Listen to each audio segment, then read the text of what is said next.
Welcome to another edition of the GM Shuffle with Michael Lombardi, presented by DraftKings and VSiN. I'm your host, Femi Abebefe. As always, make sure to subscribe, rate, and review wherever you get your podcasts. Our producer, Elliot Bowman, with us on the ones and twos. And typically, we start the show with a lot of football news and notes, and it's jovial and it's positive, and we have a lot of fun talking football because that's the sport that we love. But, Michael, obviously, we have to start with what we saw Monday night with the Bills-Bengals Monday Night Football game. Bills safety Damar Hamlin suffering cardiac arrest, a scary scene that we saw there, something that I've never seen before watching the National Football League.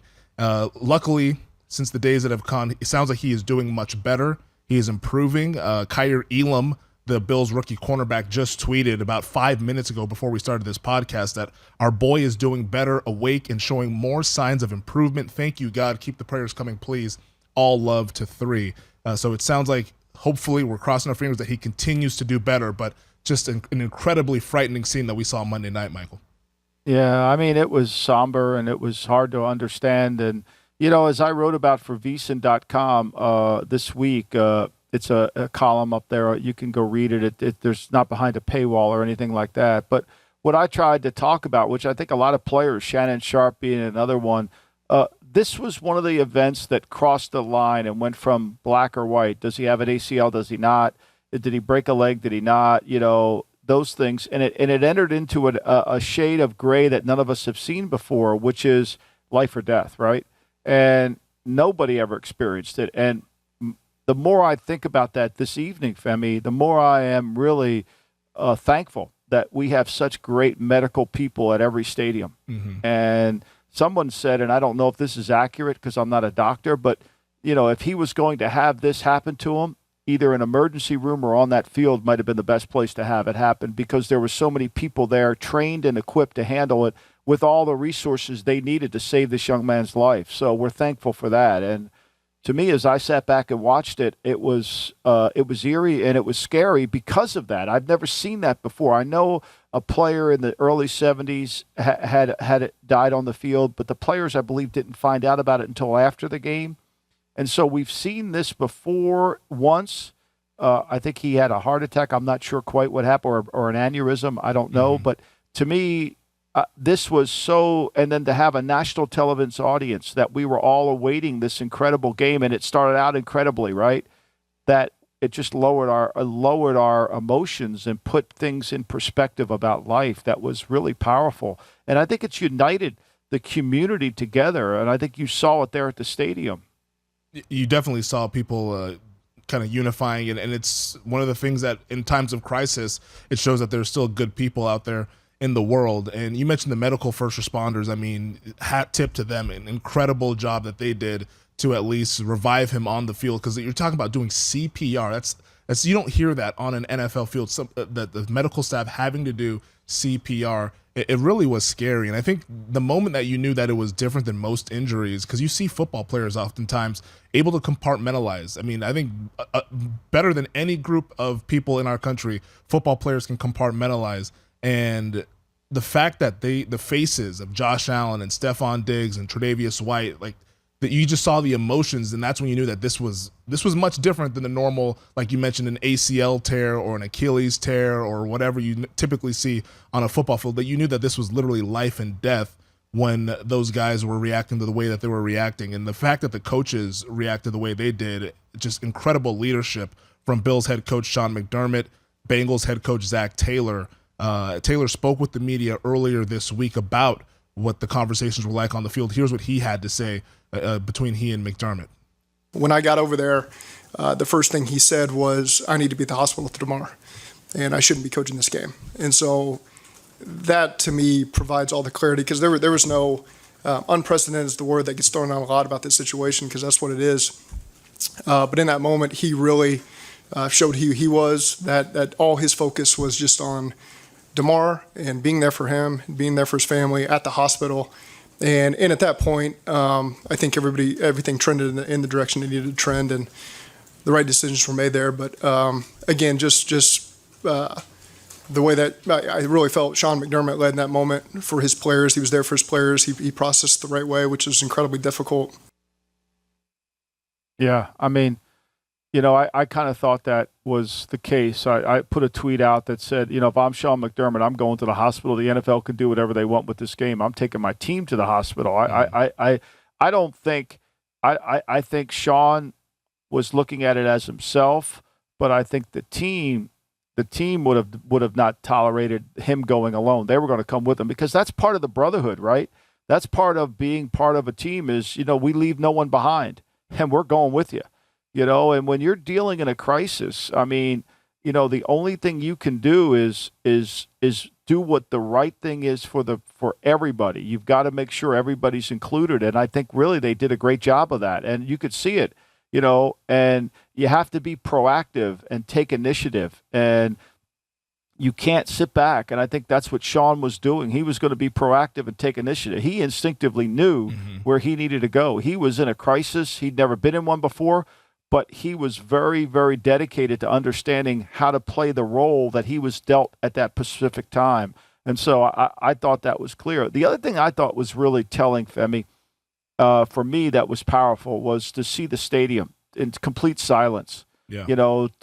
No Bill fan or Bengal fan, nobody left their seats, and the stadium just felt silent. And the other thing I was really thankful for is the Bills protected the player and protected us from people seeing, or the cameras trying to get in there to see what they were actually doing to him. And that's going to leave some trauma down the road for them. I mean, they watched these medical people bring him back to life when they restarted his pulse. So, that to me is going to require more than just, hey, let's go on to the next game. I think you're going to need a lot of, we've seen that happen all the time. We see it in war, where these tough guys come back from war and serving their country, and all of a sudden they don't know how to deal with what they saw over there. And I think that this was a traumatic moment, and we're going to have to go through some professional therapy to really help. And those players who were crying like babies on the field because of what they were witnessing are going to need some help, no matter how tough they are.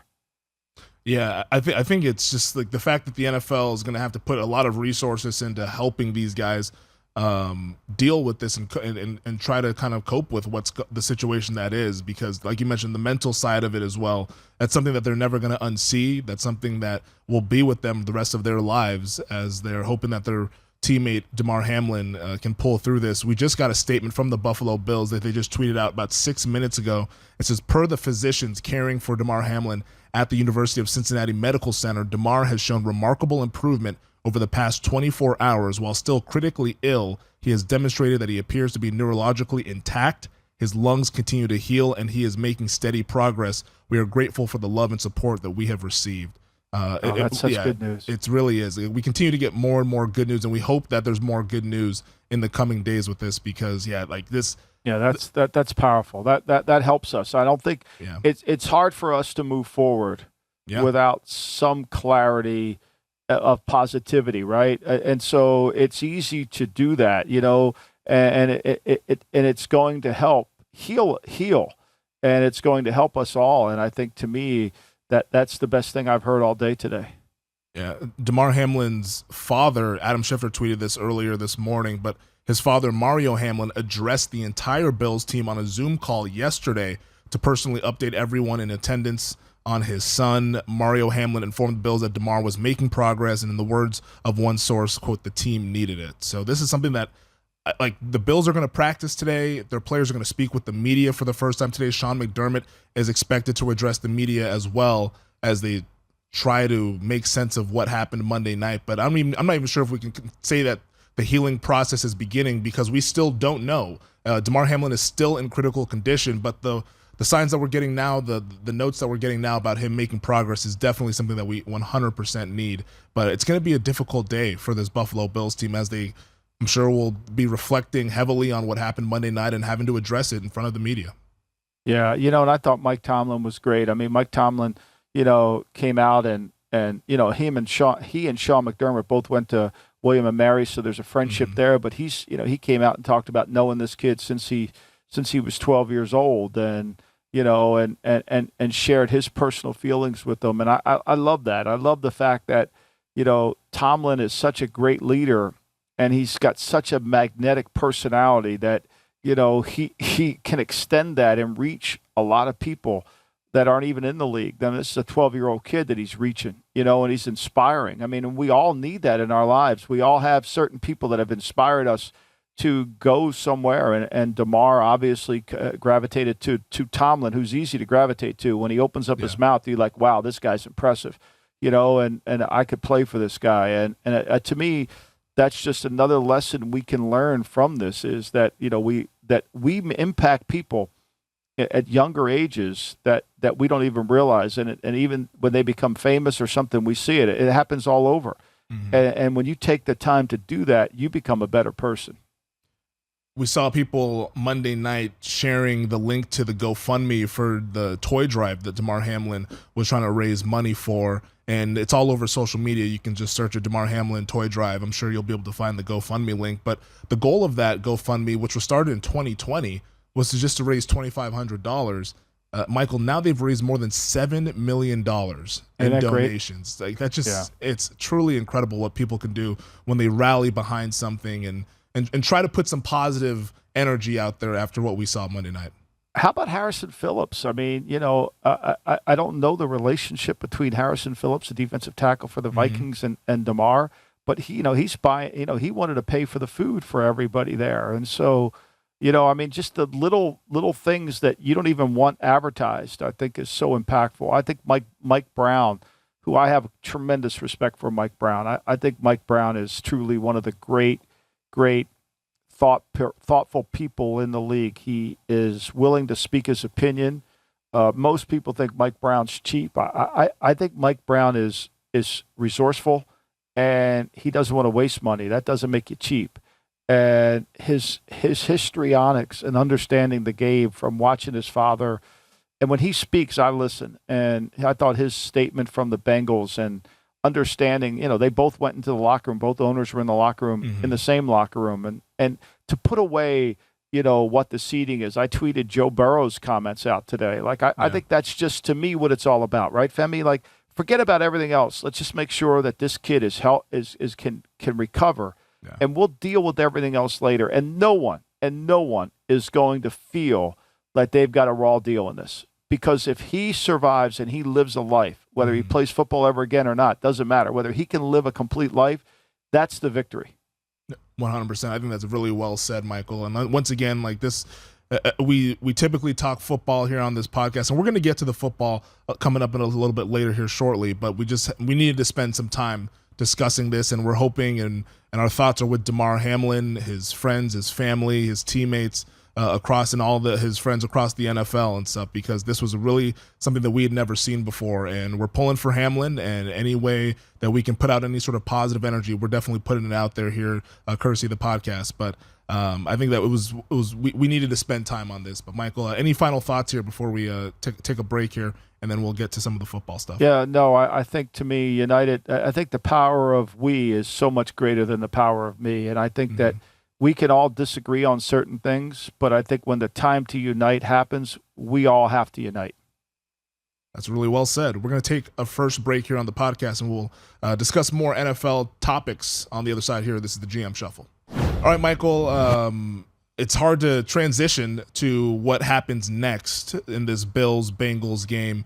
Obviously, first and foremost, like we mentioned in the previous segment, Damar Hamlin's health is what's first and foremost, first, second, third, fourth priority here on top of all of our brains. But the league eventually is going to have to decide what to do with this contest. Now, there's been reports coming out. I believe I saw this from Mike Florio at Pro Football Talk yesterday, saying that according to sources around the league, he says momentum is currently pointing toward Bills-Bengals not being resumed with AFC playoff seeding based on winning percentage following the outcome of the Week 18 games. Now, as of this moment, the league says that they're not going to resume the game this week.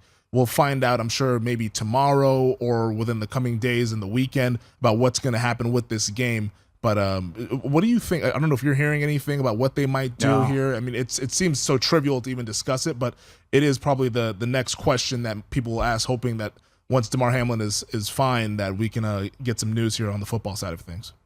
I think, to me, the seeding crap is so secondary, and I think the players know it. I think the coaches know it too. I think a first-round bye is nice. You get time off. But, at this time of the year, you want to keep playing. You want to kind of get to that goal. And home field advantage, does it really matter, Femi? I mean, look, the Bengals played one home game. They went to Tennessee and won. Then they went to Kansas City and won. Kansas City, which has this incredible home field advantage, right? They're the best team in football. They're 13 seconds away from losing one game, and they lost another game at home. So, I mean, for the sake of the power of the moment and for what has occurred, I don't really care what they do. I think want to rule it a tie, fine. You don't want to rule it a tie, that's fine. Go by winning. I don't really care. I don't think any team, I don't think any head coach, I don't think anybody's going to feel like they got screwed because it's this is like a bad call by a referee. And I know we're talking about a life or death situation, so I don't want to minimize that. But to me, when you complain about a bad call cost you a game and you ignore the other things that you could have done to win the game, it's the same thing. So if you're going to complain about this event costing you home field advantage, well, if you would have beaten this team or made that play, you wouldn't have had to worry about this game, right? So, don't boil everything down to one. It's never about one. It's about the everything. And this is bigger than life. This is bigger than anything. So just accept it. And whatever the league decides, they decide. And shut your mouth, salute smartly, and carry on. And go try to figure out how to win, whether it's on the road, whether you're the 6th seed, 7th seed, who cares?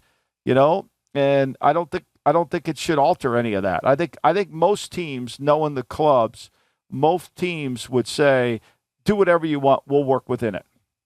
Yeah, I think that's the important message of having the perspective of all right, yes, everybody wants the competitive side of things to always be at the forefront here, but when a situation like this happens, it's that's going to have to take secondary, and whatever the league decides is going to ultimately be the right decision here. And I'm sure they'll. It's the only one, right? It's the only thing that they can do. It's the only decision. Whatever it is, it is. You can't look. You could sit there and say, well, we could have had home. Look, you could have done something else in another game, right? I mean, you wouldn't be in this situation. I mean, so. I love Burrow's comments. He just basically said exactly what I believe is whatever it is, it is. We'll deal with it. Yeah, no, I'm going to pull up that tweet that you tweeted about Joe Burrow's comments because I think it's important for people to hear what he had to say. And it was, he said, I love Joe Burrow. This is the tweet that you put out 4 hours ago, Michael. He said, I love Joe Burrow on and off the field. Love this quote and believe everyone in the NFL agrees, quote, I think whatever Buffalo would want to do would be what we would want to do as well. We're behind them 100% and support them in whatever way or whatever they would decide to do going forward. So I think that's a perfect way to say it. It's it is. I mean, and I think that's that any true competitor, any person who truly competes and loves the thrill of competition feels that way because they know that just get me in the game, just get me in, and we'll figure out how to win it, forgetting whatever obstacles we have to overcome because there's always going to be some kind of obstacle, right? I mean, there's nothing easy. I mean, look at it. I mean, we talk about home field. I mean, if that, what was it? I think it was, I forget the safety that dropped the pass last year in San Francisco. Was it Jaquiski Tart? Tart, yeah, it was Tart. I thought it was Tart. I mean, if he catches that pass, we have 2 road teams win the conference championship games. Yeah. Think about that, right? So don't talk to me about home field advantage. I know it's important. It was really important when we didn't advance the game to the point where we can communicate, to the level that we can communicate on the road, right? We can communicate really well. We've got signs, we've got handles, we've got the silent snap count. People play better on the road. The advantage of playing at home is simply this. Yes, you sleep in your own bed. Yes, you have the comfort of the locker room, all that crap, right? But at the end of the day, football is about the snap count. That's essentially what the game's about. Yeah. And the offense has an advantage because if they hear it first, they get off the ball. If the home crowd keeps the offense from hearing the snap count and that becomes a tie, the defense wins. So the offense has figured out how to eliminate that, and so we move forward. Yeah, I think that's the appropriate sentiment there in terms of what happens next with Bills and the Bengals. On the football side of things, because the Bengals will be hosting the Baltimore Ravens this week, and that game is going to go off as scheduled, 1 o'clock Eastern time. According to the NFL, the entire Week 18 schedule is going to go off as scheduled. Ravens quarterback Lamar Jackson, Michael, we have not seen him for quite some time, and once again, he missed practice on Wednesday due to the PCL injury in his knee, and a lot of questions about what's going on with Lamar. Will we see him in the playoffs? Because the Ravens are already in the postseason. They're going to be playing in that wild card game if they're not able to win the division.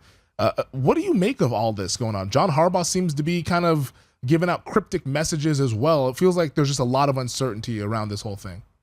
I thought today when I read this quote, I kind of like, to me, years ago, we used to do this thing on the daily. When we started this company called the National Football Post. It was Andrew Brandt, Jack Beckton, myself. Joe Fortenbaugh was there too, who's on ESPN now. Mm-hmm. We started this, and every morning, I would take like 10 articles and basically the quote from the article and translate the quote into what he really means, right? And it was all it was all my own conjecture towards what they were saying. And when I read this one this morning, when I read John Harbaugh say, I'm going to leave all the stuff alone and focus on the game, like, I don't know if this is true. This is conjecture. Mm-hmm. I got the sense that Harbaugh's tired of this. Like Harbaugh, like, he's tired of talking about it. Like, okay, when he wants to play, he'll come tell us when he wants to play. Like, we're just moving on without his ass. And I don't know if this is true. So, again, this is speculative. There was frustration, and I'm going to leave all that stuff alone. Because Harbaugh's usually pretty much, we're going to see, he's usually pretty coy about what he says, right? Mm-hmm. And so I'm going to leave it all alone and focus on the game. Basically saying, hey, Lamar, this is 2 years in a row now. You've kind of left us alone. I'm going to go focus on the game. Now, I'm not taking sides here. Like, I get Lamar have to be really careful because there's a lot of money at stake here. Yeah. Right? And this is one of the concerns you have when you don't get a contract done. And I don't know whose fault it is why it didn't happen, whether Lamar was asking for too much or the guarantees of Deshaun Watson. But this is really, let's be clear here, this is the residual effect of the Deshaun Watson contract here. There's no doubt about it. The full guarantee is playing a role here, even though people don't want to link A and B together. So I just got the sense, I don't know how you interpreted that, but I got the sense that that's what Harbaugh's saying. Like, okay, enough. Like, I can't heal his knee any faster. I don't have any magic potion.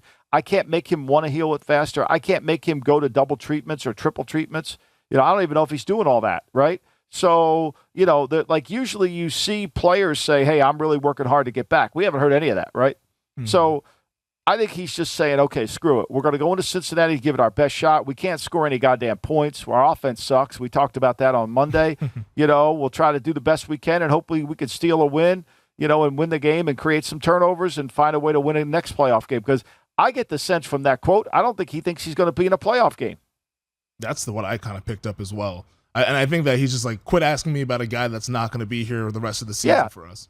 That's exactly, you put it better than I said it. That's exactly what I thought. I'm tired of talking about this guy.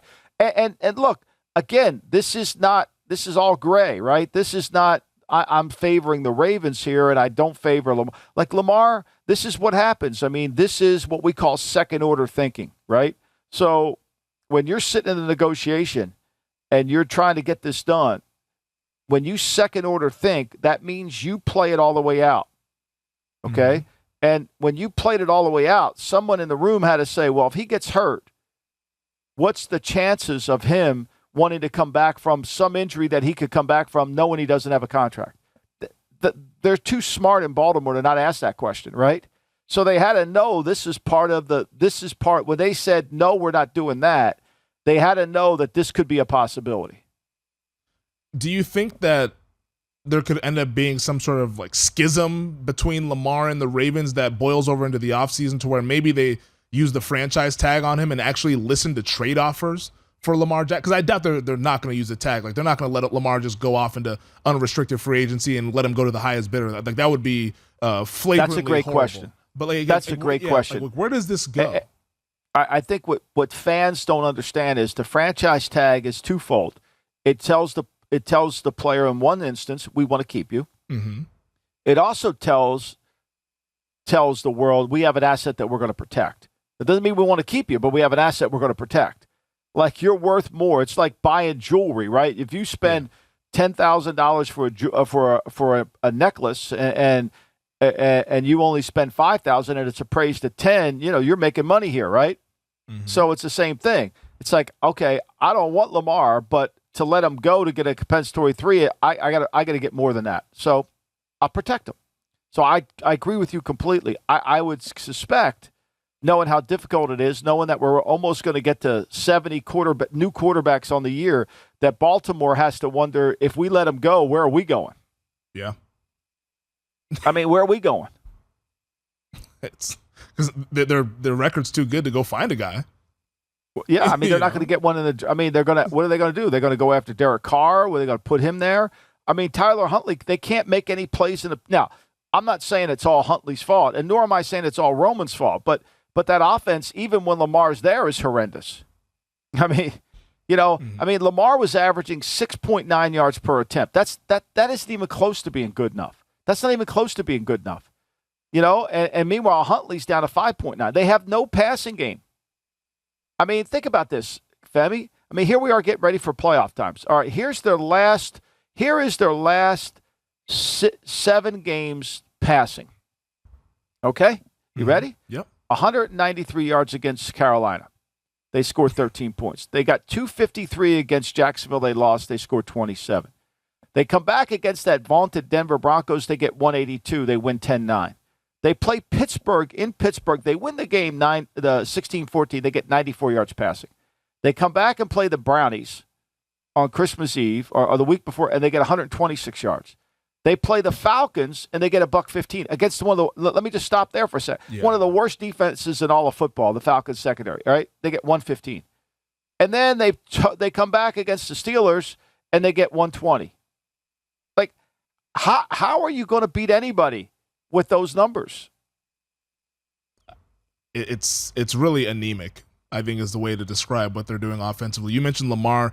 When he was playing, he started 12 games this season. That yards per attempt, 6.9. That's almost a full yard less than what he was doing his MVP season in 2019 when he was at 7.8 yards per attempt. So, like, this thing has really just kind of gotten off the rails for the Baltimore Ravens. Lamar Jackson, though, is the all-time, I believe, rushing yards leader in a single season in the NFL. The guy who was chasing him, my man, Justin Fields, is done for the season, Michael.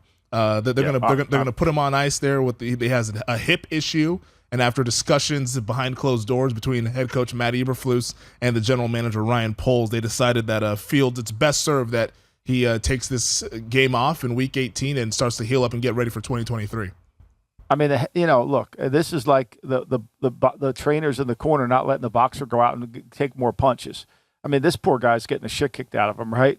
And this team is so bad in Chicago. I mean, let's be clear. I mean, we said it before the season started. I mean, their last win came on October 24th when they beat the Patriots.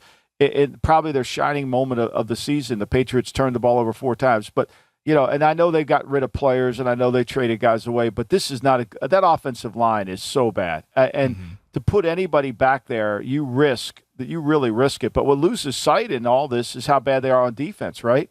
They can't stop anybody's running game. They're 29th in the league in yards per attempt, right? They're 32nd in yards per attempt passing. So even though people don't, they're 10th in, they're 14th, I think, in yards, because people are so can make yards on the ground. They don't have to worry about it. They just gain yards on the ground. They don't care. And then they can't run the ball. I mean, they can only run the ball. They can't throw it, right? They can't throw it at all. They're 31st in the league in yards per attempt. They're 32nd in attempts. They don't even try, and they're 32nd in yards. So they can't throw it, right? All they can do is run it. They can't play run defense, and they can't play pass defense. They're just a bad team. So I think you just want to save your player and get through the season. And just basically, this is your Bear fans. This is what Ryan Pace left you. Mm-hmm. He left them a pretty big mess. And we saw the line jump from, it was 1.5, and there was rumors that Fields might how was it only 1.5? When that line came out and Minnesota was a 1.5 point favorite, I'm like, what is going on here? Like, is Cousins not playing? The market hates Minnesota. You know that. The market hates them. But I mean, there's one thing but have you paid attention to Chicago? Yeah. I mean, now we got Nate Peterman coming in. I mean, behind that offensive line, I mean, God, I hope Nate Peterman's mom has a rosary with him because, I mean, I feel bad for him. He's going to get the shit kicked out of him. Like, I wouldn't want that for my son at all. Like, there's no way. Like, he's going to get killed. Well, the line shot up to 7.5, 8 after the official announcement that Fields is going to be out, and it will be Nathan Peterman behind center. We saw Peterman earlier this year, and yeah, he didn't look too good. I believe that was the game against the New York Jets when he went ahead and played, and it was an ugly scene. I mean, the best thing for Nathan Peterman is Mike Lennon's back in the league because now he will not be the worst quarterback in football. Mike Lennon has that title wrapped up. Yeah. It's going to be some interesting quarterback play that we see in Week 18, but there's one that I'm actually intrigued with, Michael, and that's the Washington Commanders going with Sam Howell at quarterback, the rookie out of North Carolina. I believe he was a 5th-round draft pick for the Commanders. He's going to be starting against the Dallas Cowboys. Cowboys favored by a touchdown in that game. Dallas needs the game to keep their NFC East hopes alive. Now, they also need the Giants to win as 14-point dogs. Seems less than likely that will happen, but Dallas will be playing at least for a half in this game. What do you expect to see from Sam Howell in this contest as Rivera decides to not go with Wentz or Heineke? You know, it's funny. I mean, the fact that he's going to inactivate Wentz is kind of a telling tale, right? Like that tells you like what is going on here, right? I mean, Wentz is, he's not going to be back next year. I mean, when your guy that you traded for and he's not, you're going to inactivate him. I think to me, look, Howell played well in the preseason. I think it was 3 years ago. I saw Sam Howell playing at North Carolina. I thought, wow, that guy's really good. That guy could be special. And then I didn't think he progressed a lot in his career at North Carolina, whether it was the offense or whatever. But this summer, he looked really good. He got the ball down the field. He got the shit kicked out of him. I mean, I think he was only on the field for threw like 70 passes. He was sacked 9 times. I mean, that's how bad but that's what happens in preseason games, right? Mm-hmm. You get the shit kicked out of you because the backup line. I mean, the Washington football team the first line isn't any good, let alone the backup line. So, I think it's a smart play for them to see what they have. This will not deter them from having to go search for a quarterback. There's not enough evidence to support that. Let's just go with Howell in the next season. They're going to have to protect themselves. They'll have Heineke on the roster, but I think to me this gives them a chance to operate and look around and see where they're going to go at quarterback. And what are they going to do? I mean, I don't know. I mean, I think there's so much uncertainty in Washington, right? If the owner sells the team, which is a good chance that he's going to do, does the new owner come in and want to change everything? Probably a smart thing to do. If I bought the Washington Commanders, I would come in and I would basically have an exorcism and clean everything out. I would change the name again. I would just do everything. I would just I'd get all of Salem, Massachusetts down there, and I would just have an exorcism. Just clean everything out. Like, get it all out. This would be the Landover Witch Project or something. I mean, I think, yeah, exactly. I'd get it all down there. I mean, I'd have people doing it. I mean, whatever we got to do, I'd bring Kreskin back from the dead and just say, I don't even know if he's alive. I mean, just get him in there and just like, okay, we got to get all this shit out of here. Like, we got to cleanse this building. Yes. That's the word. I mean, because this guy left a mess, and trust me, that mess is still in the walls here. We got a few. The first thing I would do if I owned the Washington Commanders team, the first thing I would do is take the former general manager, the punter's desk. I would take it out back and burn it. Just if he sat behind it, I would burn it. They might need a ritual or something to get them back in the right direction. That team, we'll get the fumigating going on out there in the facility to get out whatever stench is messing them up at Commanders Park. But so Sam Howell will be starting for the Commanders. We're gonna get Nathan Peterman. What are you doing? I know you were playing possum on Monday. You were playing possum on your Cowboys on Monday. Now what are you doing? I'm intrigued by Howell, and I also think that Dallas. I don't think Dallas is going to play out the string with this thing because there's going to be some scoreboard watching. If they go into the locker room at halftime, they see that Philadelphia is up 17 or 20 points. I mean, why would you continue to play your starters? So I don't know why you'd play your starters to begin with. Like I don't think there's the chance. What do you think Washington's motivation is?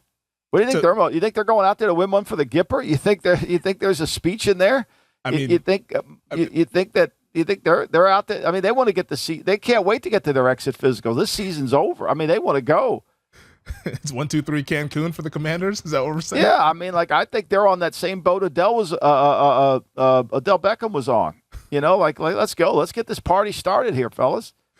Maybe that's the case, but I mean, you never know. In Washington, they get the "We Want Dallas" chants going, and maybe the atmosphere. You think anybody's coming to the game? Probably not. It'll be Cowboy fans. That'll be there. Yeah, there'll be Cowboy fans. Did you see the stadium last week? I mean, they had their reunion of their championship teams. Like the whole upper deck was empty. Like nobody was there. Like, and they're honoring they're honoring their greatest teams. It's like, a sad state of affairs. That's why you need an exorcism. That's why you need to cleanse it all. There's nobody. Until you do that, you're not moving forward. You think anybody's coming to this game? Oh, let's go down there. I want to watch the last Washington game and see them this year. We want Dallas. We want Dallas.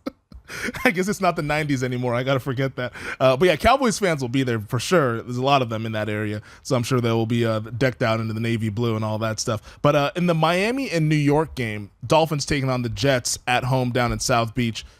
Teddy Bridgewater right now preparing to be the starter, but he's still dealing with a dislocated pinky. Last I read that they weren't even sure if Teddy could even grip the football. I don't know how he's going to throw. Tried to throw it 1 yard. Femi, have you like I was, like you hurt your finger. That finger is the guiding point for the ball. Mm-hmm. Like he's not going to play. That's why they signed the great Mike Lennon. I mean, this is a Skylar Thompson game, and go with what you will.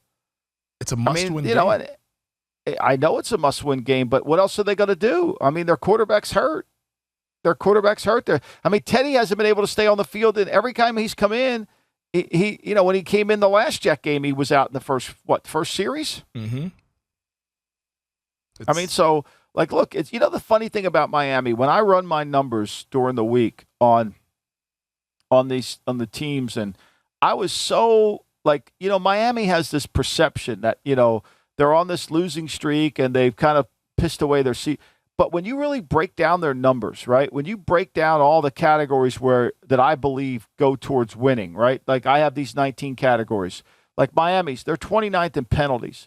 They're 29th in turnover ratio differential. They're 27th in forcing incomplete passes, right? They're 27th in third down, the opportunities to convert. It isn't the percentage. It's, okay, how many third downs are you forcing and what do they convert per game? They're not good in that area, right? So in the red zone, they're not good. They're 27th. I mean, points per play, they're everything about their team from last year to this year, especially defensively, has gotten worse. And what's made the matters even more difficult is this. One of my mantras is, look, if you want to play good defense, play less defense.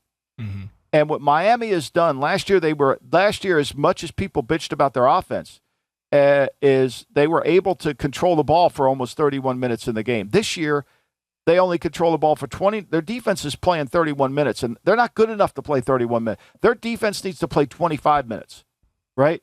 But they don't run the ball enough. They don't control the ball enough, and they make big plays. Don't get me wrong. They make big plays, but they've already given up more points now than they gave up all of last year in one last game. That's pretty crazy. And think about that. I mean, think about what we were talking about 5-6 weeks ago with this team. I mean, we were talking about it because they were this elite.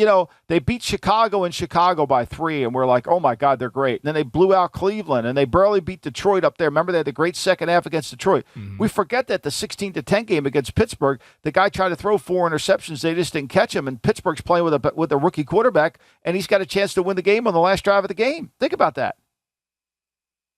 Imagine if Pittsburgh won that so game. All this talk about them being a great team. Has Tua improved his numbers? No doubt. He's 15 points higher in his rating. His average per attempt is way up there.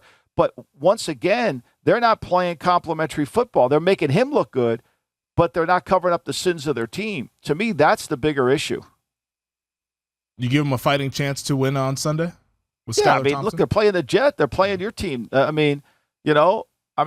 Mike White, look, I don't know what the motivation is for how Miami's defense is going to play. Mm-hmm. The Jets are, to me, the Jets, when I watched that tape this week, I thought the Jets will be embarrassed by how they played defensively against Seattle. The missed tackles that they had in the game, the lack of physicality in the game, the way they were allowed the first run of the game. I mean, they got the safety sitting right there in the hole. All he's going to do is make the tackle, and he just whiffs it. Well, Robert Saleh said that he's friends with Mike McDaniel and would like to have him join him on the beach sooner rather than later. So maybe that's the motivation for the Jets to go ahead and win this game. We shall see this upcoming Sunday. I think the Jets need to win it. I think the Jets need to build some momentum into the offseason. Because let's face it, I know Saleh came out and defended his offensive coordinator and all that crap, and he could sit there and say we've got injuries and all that. But, when you end the season on a 5-game losing streak or a 6-game losing streak, and frankly, it would have been, if they lose this game, they would have lost 7 of their last 8 games. I don't think that's the way you want to end the season. No. Well, one of these teams is going to have a 6-game losing streak to end the season because both of them have been riding a 5-game losing streak. We all thought they were playoff teams. One of them for sure is eliminated. We'll see what happens with the Dolphins on Sunday. Michael, let's take another break. On the other side, we'll get to the 15 Pro Football Hall of Fame finalists here on the GM Shuffle. All right, Michael, last night we saw the Pro Football Hall of Fame finalists for the class of 2023. 15 former great football players on this list. And I know you have the book that we are all awaiting patiently for, Football Done Right. You're a historian of the league, so who better to talk to than you about the 15 guys who are finalists for the class of 2023? And they are as follows: Jared Allen, Willie Anderson, Rondé Barber, Dwight Freeney, Devin Hester, Torrey Holt, Andre Johnson, Albert Lewis, Darrelle Revis, Joe Thomas, DeMarcus Ware, Reggie Wayne, Patrick Willis, and Darren Woodson. What did you make of the list when you saw it? And are these the 15 guys who should be up for inductees into Canton? Well, when I first saw the list, I was, obviously the name that jumps out. There's always a name that kind of jumps out to me that I thought, to me, Hall of Fame players are about who did I fear driving to the stadium, or who was I, who do I watch in all of, like when I would put on the tape, like who did I just, oh my God, this guy is so good. I mean, how do we get around this guy? And when I Revis to me is like, okay, I watched him in person. Mm-hmm. I think his career was too short. I don't think he took great care of his body. He let his legs go. But when he was on the field, he was as good a football player as I've ever seen. I've ever seen. So he jumps out to me. I know when I watched Freeney, there was always a rule with Freeney when he was on the field and when he wasn't on the field. When he was on the field, you basically you took your shots down the field.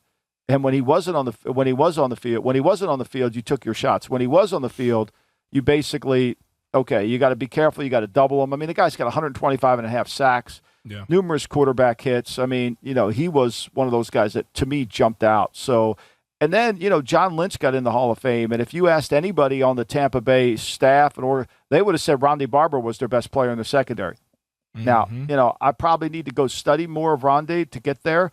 I mean, Anderson and Allen, all these guys are really good players.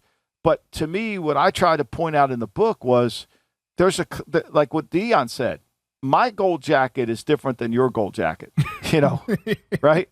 Yeah. I mean, if you want to put some of these guys in, you understand that. Like, okay, let's put them in. Like Tommy McDonald's gold jacket's going to be different than Randy Moss's gold jacket. I'm just telling you, okay? And that's what my book's about, basically, is the level of that. And how you let one, like, to me, is Freeney better than Charles Haley? No. Mm-mm. No. It took Haley like 5 times to get in the Hall of Fame. Yeah. It took him forever. It took him forever to get in there, And so, to me, we don't ever look enough of that. We don't ever look at, okay, who did we let in? How does he relate? How does he relate to this guy? How does he compare based on new numbers? And then we don't bring in enough of these experts to talk about, oh my gosh, this guy is like, this really was, a player that we just couldn't deal with. Like, to me, Revis is clearly on this list, and I think Andre Johnson as well. Especially coming from the place where he came from, where, he's in an expansion team and the way he was able to rise above and make plays. But, if you're Steve Smith didn't make the list, right? Nope. Steve Smith didn't make the list, okay? And so, and one of the things that I always believe in is touchdown ratio, right? So how many touchdowns to catches do you have? How many touchdowns to catches do you have? And I think when you look at that, right, so Steve Smith's got 81 touchdown catches in his career. He played 15 years, okay, 14 years. All right, he's got 81. He's got 1,031 catches. Johnson, he played 12 years. He's got 70 touchdown catches and 1,062. What's that ratio? Whereas when I look at Paul Warfield, 427 catches, 85 touchdown passes. That's a Hall of Famer. That's a Hall of Famer. That ball's in the end zone. That ball's going in the end zone. And whatever you want to say about it, it's going in. Like Reggie Wayne, he's got 82 touchdown catches. He played 13 years, 1,070. So Smith, Anderson, Andre Johnson, Torrey Holt, they're all in the same category, right? They're all in there. Yeah. Torrey Holt's got 74 and 920. See, we naturally, and one of the points I make in my book is we collect. It's like the Hall of Fame's like a draft board. Whatever, if you were to walk into the draft room, in any draft room, there's a fucking 1,000 receivers up on the board. Okay, now we know that it's one of the hardest positions to play in the NFL. Yet there's, every draft board starts out with like 800 guys can play at receiver. Everybody can play, right? And it's the same thing with the Hall of Fame. They put because why? It's easy to equate production to performance, where it's a little bit different to create, like Charlie Taylor, 79 touchdowns, 649 catches. I mean, it's the receiver position has always been one of the trickier ones, and I know some guys have you ever heard anybody talk about touchdown ratio? No, people don't talk about it. They talk about who they like. Randy Moss, 156 touchdowns, 982 catches. How about Marvin Harrison? Marvin played with all these guys. He played with Reggie Wayne. Marvin's got 128 and 1,100 catches. It's like most things in life. Anything that's voted on, it becomes a popularity contest. We know how these things. That's what I try to dispel the myth of. Yeah, we know how these things go. What do you think about my guy DeMarcus Ware? I thought he should have gone in last year, to be quite honest, in terms of the Hall of Fame. I think he'll get in this year. He has 138.5 sacks, won a Super Bowl with the Denver Broncos, but was a 4-time All-Pro, was a game wrecker. He gets in this year, right? Do you think that's? Well, I mean, I think it's so. I mean, it depends on how they view Freeney. Does Freeney take some of his play? A lot of this too, and I don't think the fans understand, is who presents the player. Yeah, who's presenting them? I think it goes a long way in that presentation. Like, you've got to be really, like some guys are passionate in how they present the guy, and if they can, and then how they work the votes.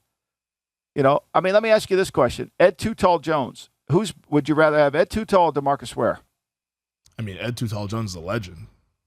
He's a legend. He's not in the Hall of Fame though. Yeah, he's not in the Hall of Fame. He don't get a sniff. Would you rather have DeMarcus Ware or Neil Smith? Ooh. Neil Smith was great for Kansas City and Denver. 138.5 sacks. Now, I get that the era was different. There was more passing in the era that DeMarcus Ware played, so there was more chance for him to put up production. But I would side with Ware, but I hear the argument, though. How about Harvey Martin? Where are you going with him? See, I know Harvey Martin, but I didn't watch him play, so I can't from an intelligence standpoint make a case against him or for him. Played 9 seasons, had 114 sacks. He's not in. He's not good enough to get in. 114 in 9 seasons, pretty damn good. Yeah, not good enough to get in. Nobody fighting for him though. That's the problem. Yeah, nobody fighting for him. So when you ask me, like, does Ware get in? It depends on who's fighting for him. Who's doing. Too Tall Jones, ain't nobody fighting for him. Yeah, especially those guys that once the further and further along that they get from when they're playing days, where there's less people that were covering them during their time. Who you taking between Jared Allen and DeMarcus Ware? Oh, Ware, without question. Jared Allen was a terrific player, but I'm taking DeMarcus Ware. Because you're a Cowboy fan. But, I mean, Jared Allen played 12 years. He got 136 sacks. Yeah, I'm biased. Got 136 sacks. He got what he got. I think he's got, like, I mean, like, one thing about Allen, he fucking guy used to tip balls down like crazy. Like, it was insane. You'd try to throw the ball over his head. It was hard. Yeah. He also he gave your boy his most famous moment in the NFL too. Who's my boy? I got so many of them. Your boy Orlovsky. Oh yeah. when he ran out the back of the end zone. That guy. Okay. Let's take our Well, final let's go to the next segment. That'll kill that segment right there. We'll take our final segment. We'll get to Sunday's slate on the other side.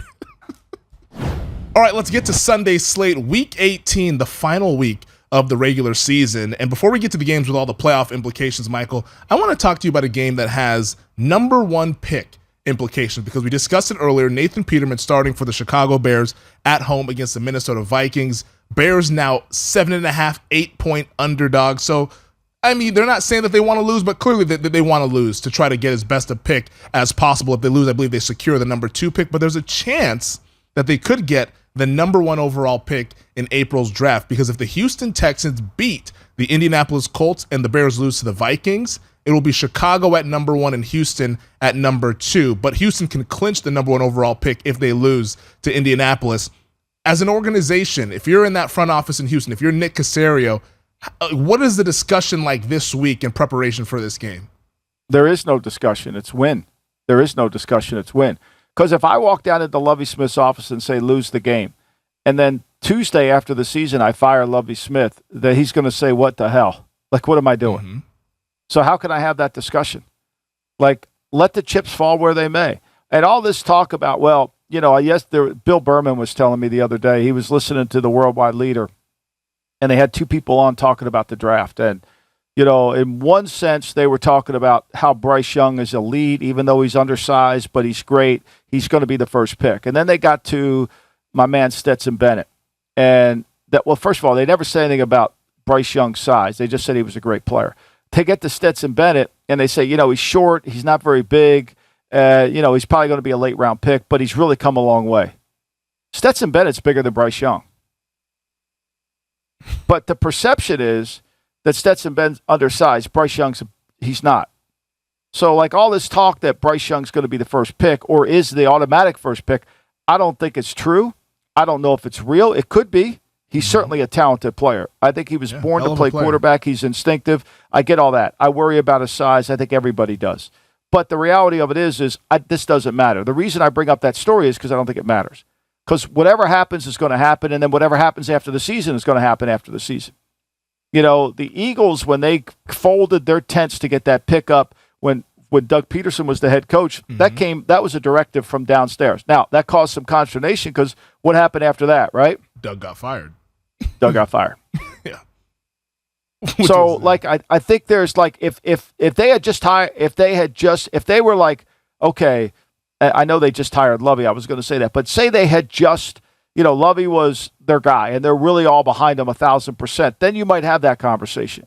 But if there's a little bit of doubt that Lovie's coming back, which I got to think based on the season, there should be a little bit of doubt. Mm-hmm. I mean, I gave you Lovie's record like a month ago. He was like 23-76-2 as a head coach. And he hasn't won since then. So, like, you know, like, I don't know. I'm not in the building, so I don't know. But I just think the fans make way more out of that. Walking into a head coach's office and telling him to lose the game for a draft pick that he might not be there to pick is not a smart thing. I think that's fair, but in fairness to a lot of the fans, and I probably think this way as well, when you're bad, the number 1 overall pick is the most valuable asset that you can have. And if you go ahead and let's say they win, they go to the number 2 pick, and if they want a quarterback, like, you might have to move up to number 1 there. I don't disagree, but I don't disagree, but it's the same argument you have. Why would we play this young player who's got more potential and play this old guy who can't play anymore because he knows what to do, right? Because coaches live in the moment. They live for today, right? The personnel director, the general manager, wants to live for today but see distantly in the future, right? Yeah. And so there's always that conflict. And unless you have a head coach that sees the game from 35,000 feet, that understands exactly the point you're making, which is the right point, it's hard to get that. Now, if it were, let's say it were a coach who, you know, say they hired, you know, Jimmy Johnson in his first year, right? And Jimmy and Jerry gave him this long-term contract, and there was no doubt he was coming back. Jimmy probably would want to lose the game because Jimmy was thinking ahead. He did end up getting the first pick in the draft. They picked Russell Maryland. But the point is, you know, my point here is simply this, is it's hard to have that synergy and that alignment in a lot of these organizations. And the one thing I will say, I don't think Houston's aligned at all. So to get that alignment together would be another step. Yeah, and that's something that we've discussed here on the podcast in terms of the alignment there between Caserio and Lovie Smith and what's going on in that organization. But I think it's a really interesting talking point for this Houston organization with what's at stake this upcoming weekend and obviously going into the offseason and the spring, ultimately, with the NFL draft. But let's get to the games that matter, though, Michael. The Chiefs, 9-point favorites at our show sponsor, DraftKings. They're coming to here to Las Vegas Saturday afternoon to take on the Raiders, total 52.5. Jarrett Stidham showed some things against the best defense in the NFL this past weekend. Do you think that he can also give another contender a little bit of a scare come Saturday? Well, I mean, they got to protect him, and they got to be able. They moved the ball on him the last time they played him. They had opportunities in that game. They had that lead. They lost the middle 8. I think they were up 21 to 24 to 10. Next thing you know, they were up 21 to 10. Next thing you know, they got the ball back. They're down 24 to 10. They tried to double. They tried to take away as best they could. They tried to take away Kelsey, and he ends up scoring 4 touchdowns only in the red zone. He didn't have a yards per catch big thing. So. Look, I think the Raiders are so beat up on defense, and I think the Chiefs have so much to play for. Home field, it's still home field for Kansas City. I think they'll play really well, but they have these moments where they just fall asleep. Three series in the third quarter against the Broncos, 3 and out. Now, if you look at some of the players on this Raider defense, I mean, some of these guys probably won't even make it to camp next year, let alone be on the team. So they should be able to move the ball effectively on the Raiders, and it should be a game that I think both teams will move the ball. Yeah, it's a game. I think Kansas City wins it. That's a chance for them to get the number 1 seed in the AFC. We'll figure out what happens with the rest of the schedule, but the Chiefs should win, but maybe it's a little bit close because Kansas City's defense, they've been playing with their food a little bit in Oakland, in Las Vegas, if they can find some of those explosive I still do plays. it, don't worry. I know. I thought I kicked that habit a couple of years ago, but apparently I haven't. I think Vegas can find some explosive plays with Devontae Adams down the field. Saturday night, though, in Duval, AFC South title on the line. Titans taking on the Jaguars. It'll be Josh Dobbs at quarterback for Tennessee. They're 6-point underdogs in this spot, total of 40. Vrabel as a dog, it's very enticing, Michael. Yeah, and his team's healthy. I mean, he's going to get all his guys back, right? I mean, I think he's got Henry back. He's not obviously, and Josh Dobbs is going to come in, but the Josh Dobbs experiment was purposeful, right? So he knows what he's got to do. I think when you watch the last game, there's certain times when you're watching a football game, you think, wow, that they just dominated the game. They moved the ball, like Dallas moving the ball on Philly. The scheme really moved it. Everything went well. In the game against Jacksonville against Tennessee, there were some throws that are kind of what I call rare throws. They're not play like you don't want to say, oh, let's copy that play. Or look at that play works. Like there were some throws that Lawrence made in that game that were just freakish, and if Vrabel were watching that tape, Vrabel's saying to himself, well, they can't do that again. They're not going to be able to do that again. I think it's a close game. I think Jacksonville will win, but I don't think these Titans are going to go away quietly. I think they'll play well. I think 6.5 is way too many points. I agree. I took the 6.5. It's Vrabel in a must-win game with extra rest, extra time to prepare. I think that's it's going to be a very, very close game. The folks in Duval are going to be sweating a little bit, but I think ultimately Jacksonville wins the game by a field goal or something like that. The Patriots, Bills, Ravens, Bengals, those games just incredibly difficult to kind of preview. I don't know if you have any thoughts on those ones. Clearly with Buffalo, they're going to practice today, and they'll try to make things as routine as possible. Cincinnati, they're going to go about their business as well, but any thoughts on those games? Well, I think Cincinnati will play. I'm not saying Buffalo won't. I'm just thinking Cincinnati will play with purpose. I'm sure, look, let's face it, the Buffalo-Cincinnati game before the injury, before the medical emergency, let's call it that, it was going to be a red zone game, right? I mean, the winner of that game was going to be who stopped the other team in the red zone. It was a tennis match, right? Both teams are going to volley back and forth. Both teams are hoping to get 2 punts out of the other one. And it was going to come down to who played better in the red zone. I mean, that's what I saw. I mean, initially, that was my first reaction to the game. And then even on the second series when Cincinnati got the ball again before the medical emergency, you could tell this was going to be a red zone game. Like, it's just going to go. So I don't know how Baltimore's going to match up in this game against them because Baltimore's good at stopping the run. They're not very good at stopping the pass. Now, last week we never mentioned that Calais, I don't know if he's going to come back and play this week. I don't know.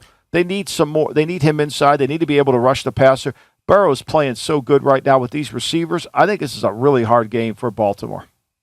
I think so too. That's a game that I'm going to stay away from. Campbell did practice earlier this week, so I think signs are pointing in the positive direction for him to be out there on the field on Sunday. Browns and the Steelers, Pittsburgh 2.5-point favorites at home at DraftKings, total 40. If Pittsburgh wins, they also need a loss from the Dolphins and the Patriots to get into the postseason. But what do you think happens in their game? I think Pittsburgh's playing the best football that I've seen them play all year. I mean, they gave up 215 yards rushing to the Ravens 3 weeks ago, and since then they've played much better run defense. Their run fits are better. Look, it's going to be a close game. Let's face it. Every game Pittsburgh plays is a close game, and they play hard. They play physical. I think Kenny Pickett's making more and more plays. One thing we know with Pittsburgh, their line has gotten better, and their receivers are really good. And to me, I think they'll give the way Watson's playing. I mean, I don't see how they can muster enough offense in the passing game, especially if Pittsburgh plays the run game well. If Pittsburgh plays this run game and they can stop it, I think they've got a really good chance. I mean, last time they played, Cleveland won 29-17, but that was a completely different Pittsburgh team that we saw then. That was a completely different team. I mean, since he's come back, Watson's thrown for 130, 273, 140, 125, 155. I mean, they would have been better off staying with Brissett. Yeah, Watson looks like a player who hasn't played football in quite some time. Yep, and I'm sure that's why Cleveland's getting him these reps, because despite being eliminated, they need to see what they have in Watson heading into 2023. I hope the Steelers make the playoffs. I'll say it right now. I hope they make the playoffs, because Pickett, while he's rough around the edges with some stuff, he's fun to watch. He is fun to watch. I hope they get him. I mean, I don't think they can beat a good team. I mean, if they have to play Buffalo, but it'll be a good game. I don't think they can win, but it'll be a good game. Yeah. Tomlin in that situation as a dog. I know they got blown out in that situation last year against Kansas City, but that was also with Ben Roethlisberger, who at that point in his career could barely move and barely even throw. Cowboys Commanders. We mentioned this game earlier with Sam Howell starting, but Michael, who do you think wins the game? How do you see it playing out? I think this is a stay-away game. This might be my Hall Notes play tomorrow. I don't know how you handicap this game. I don't know the motivate. I think Dallas knows that the Giants are folding their tents, so they know Philly's going to be one. I think Dallas is focused on Tampa. I can't imagine. They'll come out and play well, but it's hard to handicap this game. I think you're better off staying in the lane this week of, okay, Detroit's playing Green Bay, going to be a good game. Yep. Right? Goes back and forth. It was a good game the last time they played.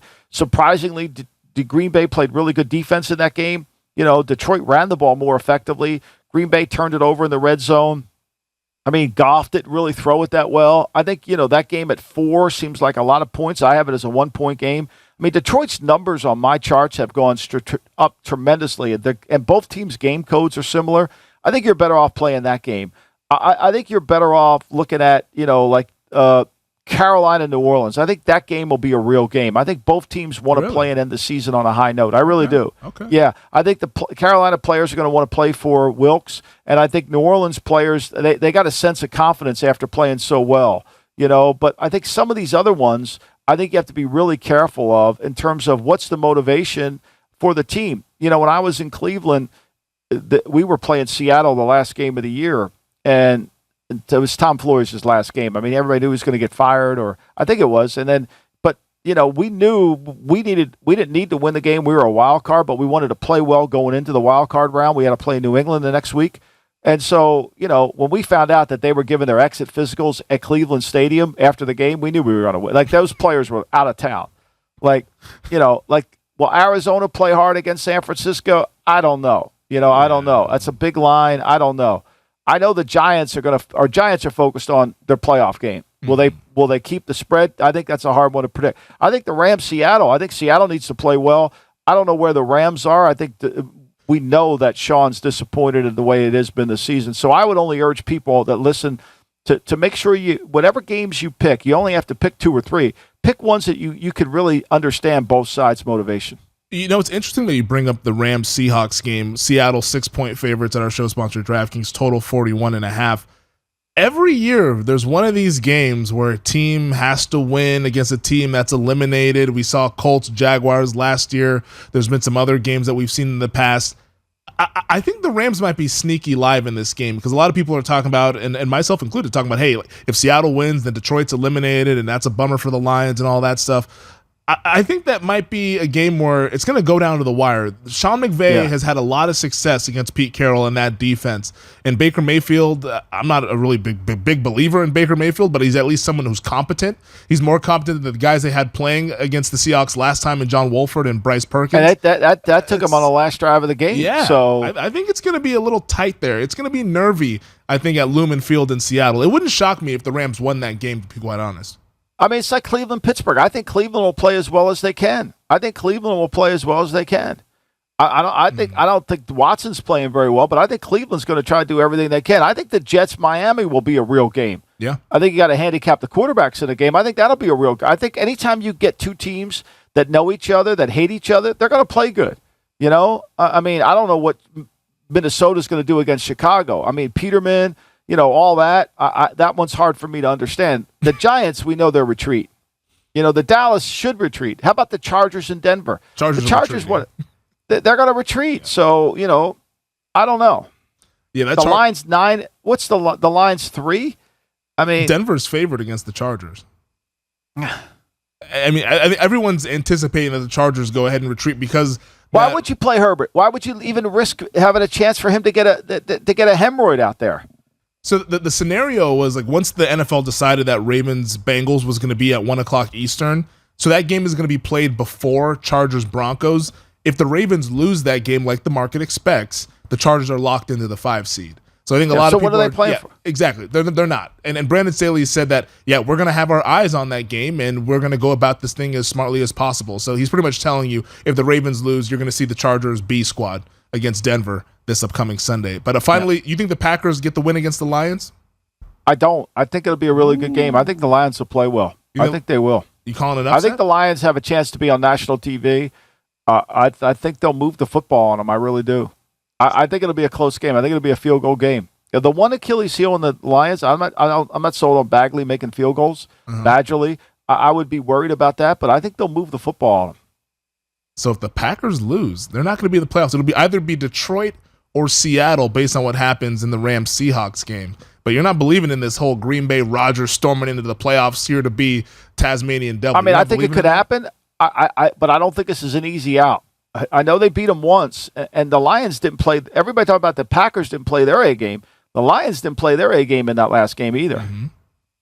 It's going to be fascinating, especially if the Rams beat the Seahawks somehow. That game, if it becomes winning in for that final 7 seed on Sunday Night Football at Lambeau Field, it'd be a hell of a storyline. Well, that does it for this. Well, before we go, I just want to say that I think we need to, we might want to raise some money here. Uncle Junior's house here in Jersey is up for sale. Oh, yeah. I mean, could there be a better house? We could fart in the same cushion for 6 to 18 months like he did. I mean, you got to think about it, Femi. Give it some thought. You telling people to come heavy? Come heavy or don't come at all. Yeah. Okay. All right. Absolutely love it. That does it for us here on the podcast this week. Thank you to DraftKings VSiN, and thank you to our producer, Elliot Bowman, on the ones and twos as always. Thank you to you, Michael, and I will talk to you on Monday, the day after the final week of the regular season. We'll have a playoff tree that is set and ready to roll. Michael, I'll see you then. Thank you, Fam. Thanks for watching the GM Shuffle with Michael Lombardi. And for more videos like this, make sure to subscribe to VSiN Live and the GM Shuffle podcast with Michael Lombardi, presented by DraftKings and VSiN, wherever you get your podcasts.